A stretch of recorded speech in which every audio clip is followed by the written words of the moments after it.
Bonjour et bienvenue sur cmath.h. Aujourd'hui, nous allons apprendre à résoudre un système d'équations différentielles. Et pour cela, nous avons l'énoncé suivant. Soit le système d'équations différentielles suivant, on a x point, qu'on peut encore appeler x', égale à x moins 3y plus 3z moins 3. Y point qui est égal à 3x moins 5y plus 3z plus 3 et z point qui est égal à 6x moins 6y plus 4z moins 6. Je tiens à préciser que x, y et z dépendent de t. Premièrement, on nous demande de donner l'écriture matricielle du système.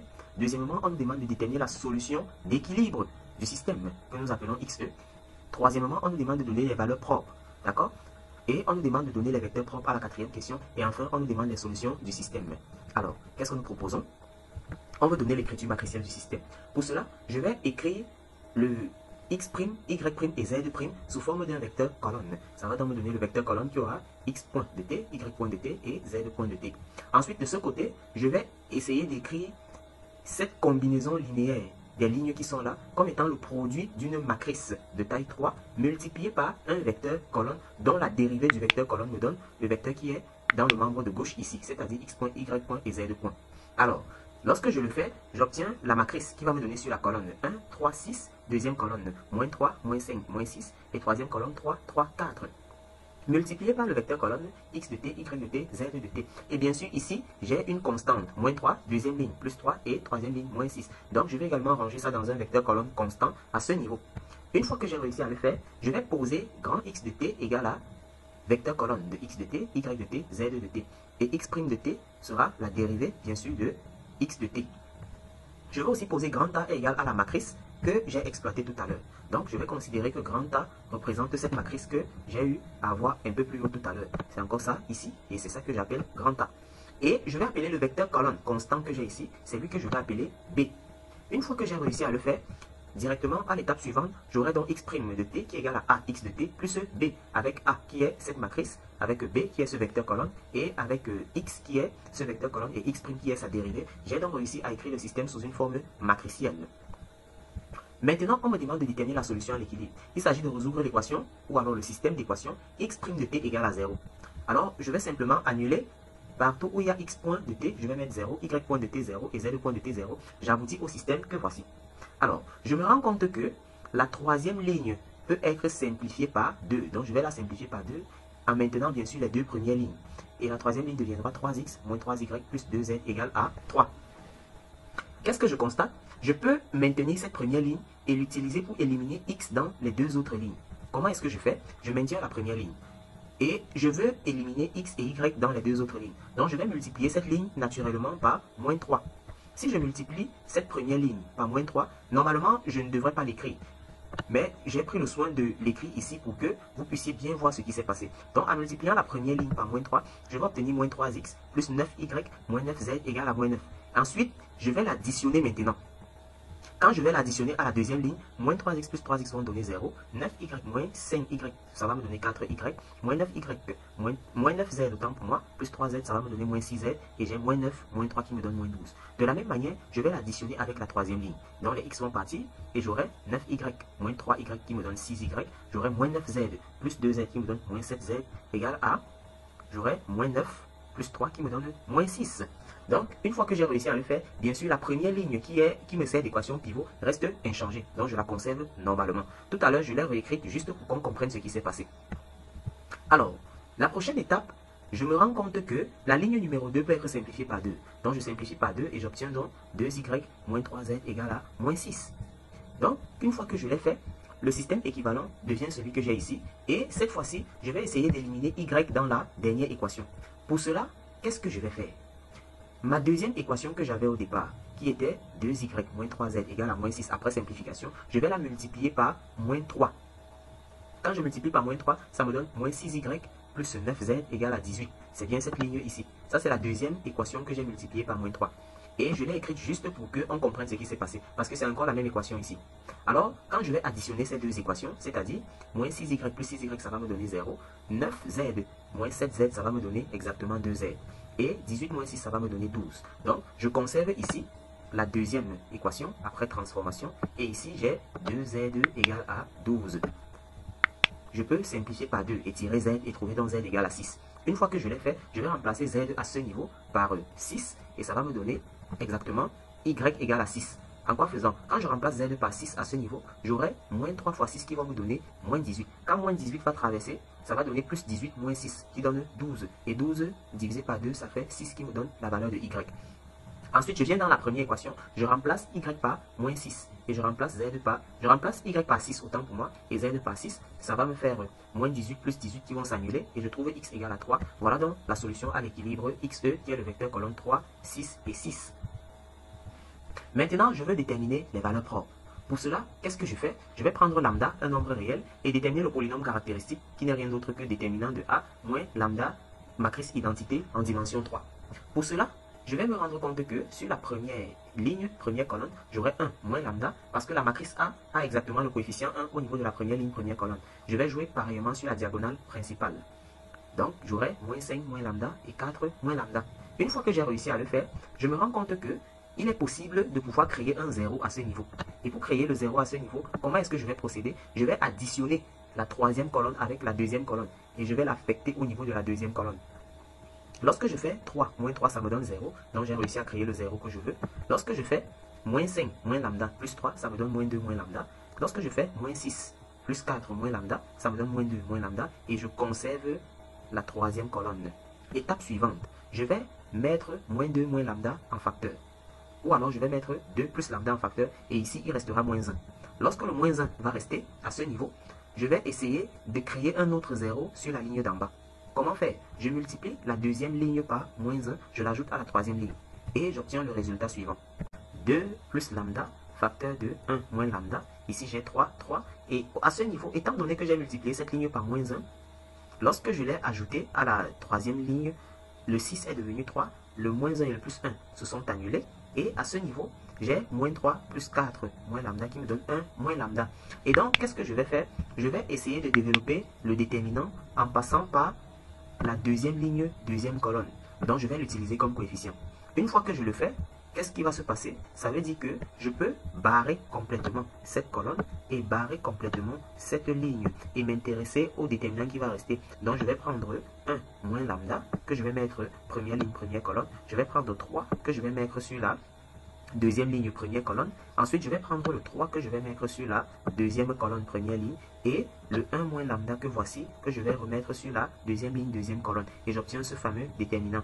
Bien sûr, avec le moins 1 qui était ici, qui ressort à ce niveau. Une fois que cela est fait, ça va donc me donner, dans le crochet, bien sûr, on a un facteur moins, facteur de 2 plus lambda. J'aurai ici 1 moins lambda multiplié par 1 moins lambda qui me donne 1 moins lambda au carré. Moins 3 fois 3, c'est-à-dire moins 3 au carré. C'est-à-dire moins 9. Je peux donc factoriser la quantité qui est dans les crochets ici comme étant une différence de 2 carrés. Ça fait 1 moins lambda moins 3, facteur de 1 moins lambda plus 3. Une fois que j'essaie d'arranger, je me rends compte que ici c'est 1, c'est 2 plus lambda plus moins 2. Alors, si je mets moins en facteur ici, ça va faire la même chose à ce niveau. Donc j'aurai 2 plus lambda au carré. Et ici, ce facteur reste inchangé, 4 moins lambda. Alors, une fois que je résous l'équation P de lambda égale à 0, je trouve que lambda vaut moins 2 et une deuxième valeur possible de lambda sera 4. Donc voilà les valeurs propres qui me sont demandées, moins 2 et 4. Maintenant, je veux déterminer les vecteurs propres. Pour cela, qu'est-ce que je vais faire? Je vais considérer le sous-espace propre associé à la valeur propre moins 2, qui est l'ensemble des vecteurs U en dimension 3, tel que la matrice A multipliée par U me donne moins 2U. A multiplié par U égale à moins 2U est équivalent à dire que je prends la matrice A, que je multiplie par le vecteur colonne x, y, z égale à moins 2 fois x, y, z. J'aboutis donc au système suivant, c'est-à-dire x moins 3y plus 3z égale à moins 2. Une fois que cela est fait, j'aurai ici 3x moins 5y plus 3z égale à moins 2y et 6x moins 6y plus 4z égale à moins 2z. Alors, je vais regrouper les quantités qui se ressemblent. Par exemple, moins 2x va traverser pour devenir plus 2x. Ça va donc faire ici, là, exactement moins... Non, ça va faire 3x à ce niveau. Donc ici, j'aurai 3x. Et je vais simplifier par 3 et je vais trouver l'équation x moins y plus z égale à 0. De la même manière, lorsque ici, j'aurai moins 5y, le moins 2y va traverser. Ça va faire moins 5y plus 2y qui donne moins 3y. Et je vais simplifier par 3. Et pareil pour la dernière équation, je me rends compte que les trois équations de mon système sont équivalentes. Donc je peux tirer y qui serait égal à x plus z. Une fois que cela est fait, mon vecteur u qui a pour coordonnées x, y et z, je vais remplacer z par y autant pour moi par x plus z. Une fois que j'ai remplacé y par x plus z, je vais constater quelque chose de simple, c'est que je peux décomposer ce vecteur et l'écrire comme étant la somme d'un vecteur qui dépend uniquement de x plus un vecteur qui dépend uniquement de z. Et je peux mettre x en facteur et trouver que j'aurai x multiplié par le vecteur colonne 1, 1, 0. X est un scalaire. Attention, ici il y a z, c'est très important. Ici il y a z multiplié par le vecteur colonne 0, 1, 1. Alors je peux conclure que le sous-espace propre associé à la valeur propre moins 2 est engendré par deux vecteurs U1 et U2, avec U1 qui est le vecteur colonne 1, 1, 0 et U2 qui est 0, 1, 1. Là, j'ai terminé avec le sous-espace propre associé à la valeur propre 2. J'ai trouvé deux vecteurs propres. Maintenant, je veux déterminer le vecteur propre qui est associé à la valeur propre 4. Et je procède de la même manière. Là, je vais trouver le système. Je me rends compte que j'ai un système similaire à celui de départ. Sauf que dans le membre de droite, j'aurai 4x, 4y et 4z. Lorsque je vais regrouper toutes les variables qui se ressemblent entre elles, je vais aboutir à ce système. Donc j'ai 4z moins 4z qui vont s'annuler. Et je vais aboutir au système x égale à y. Ensuite, x moins 3y plus z égale à 0. Et moins x moins y plus z égale à 0. Alors, une fois que cela est fait, je vais remplacer à ce niveau y par x. Et je vais trouver z égale à 2x. Et je vais venir dans mon vecteur que j'avais choisi au départ, qui a pour coordonnées x, y et z. J'aurai x à la place de y, j'aurai encore x. Et à la place de z, j'aurai 2x. Et je peux mettre le x en facteur. Et conclure directement que le sous-espace propre associé à la valeur propre 4 est engendré par le vecteur U3, dont les coordonnées sont 1, 1 et 2. Maintenant, je veux donner la solution du système. Pour cela, qu'est-ce que je fais? Je vais poser P, la matrice, dont les colonnes seront les vecteurs U1, U2 et U3 que nous avons vu précédemment. Donc, sur la première colonne de ma matrice P, j'aurai 1, 1, 0, 0, 1, 1, 1, 1 et 2. Le déterminant de P me donne 2 qui est différent de 0. La conclusion que je peux tirer, c'est que P est une matrice inversible et que B, qui est constituée des vecteurs U1, U2 et U3 que nous avons déterminés précédemment, qui sont des vecteurs propres, bien sûr, est une base. Et P-1 n'est rien d'autre que 1 demi, facteur de 1, moins 2, 1 en colonne, 1, 2, moins 1, 0, 1. Je tiens à préciser que pour déterminer l'inverse d'une matrice, on a fait une vidéo et on va vous mettre le lien dans la description pour que vous puissiez comprendre comment est-ce que l'inverse d'une matrice se calcule. Maintenant que je l'ai fait, je peux constater que A est une matrice qui est diagonalisable. Elle est semblable à une matrice diagonale. Pourquoi? Parce que je peux l'écrire A comme étant P fois D fois P-1, justement parce que j'ai réussi à inverser la matrice P. Avec D qui est la matrice qui aura sur la diagonale moins 2 et 4 et 0 partout ailleurs. Donc, je sais que le système x' égale à ax plus b, avec a qui est cette matrice et b qui est ce vecteur colonne, peut se transformer et devenir x' égale à p, d, p-1, x plus b. Étant donné que je veux le résoudre beaucoup plus facilement, je vais le multiplier par la gauche par p-1. Une fois que je le fais, ici j'aurai donc p-1x' égale à d fois p-1x plus p-b. Alors, je vais poser grand y égale à p-x. Et mon grand y sera le vecteur colonne constitué de alpha de t, bêta de t, gamma de t. Et y' sera la dérivée de y, c'est-à-dire alpha prime de t, bêta prime de t, gamma prime de t. Et E qui est p-1 b, je vais multiplier p-1 par b et ça va me donner le vecteur colonne 3, moins 6, 3, 6 et moins 6. Alors, le système va devenir y' égale à d fois y plus E. Ceci est donc équivalent à alpha prime, parce qu'on a vu que y' c'est la dérivée de y. Donc, on aura alpha prime, bêta prime, gamma prime égale à d, qui est la matrice qui a moins 2, 4 sur la diagonale principale et 0 partout ailleurs, multiplié par y qui est le vecteur colonne alpha, bêta, gamma. Je tiens à préciser que alpha, bêta et gamma, ainsi que leurs dérivés, dépendent de la variable t, plus E. E qui est 3, 6 et moins 6. L'étape suivante va directement nous amener à constater que j'ai alpha prime de t qui est égal à moins 2 alpha de t plus 3.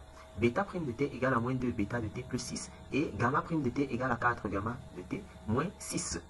Pour cela, je vais considérer alpha prime de t égale à moins 2 alpha de t plus 3 comme étant une équation différentielle du premier ordre avec second membre.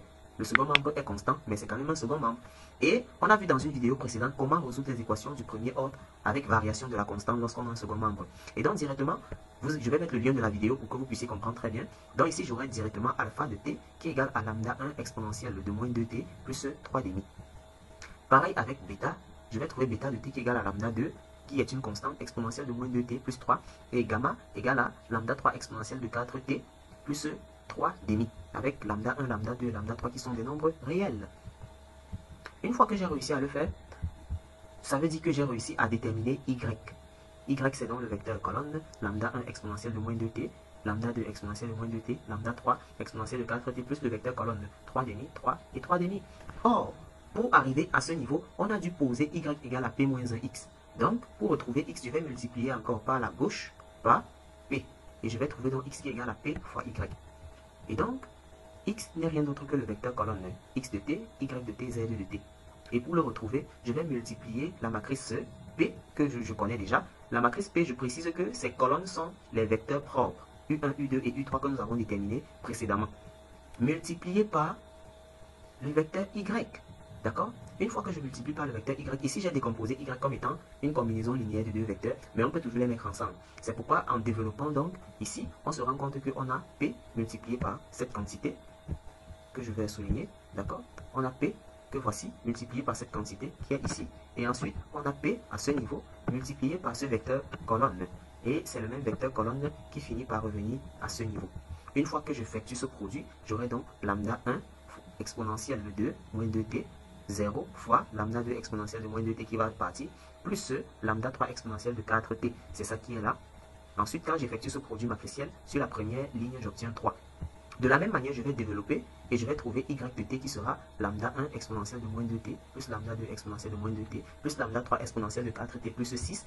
Et enfin, j'aurai z de t qui sera lambda 2 exponentielle de moins 2t plus 2 fois lambda 3 exponentielle de 4t plus 6.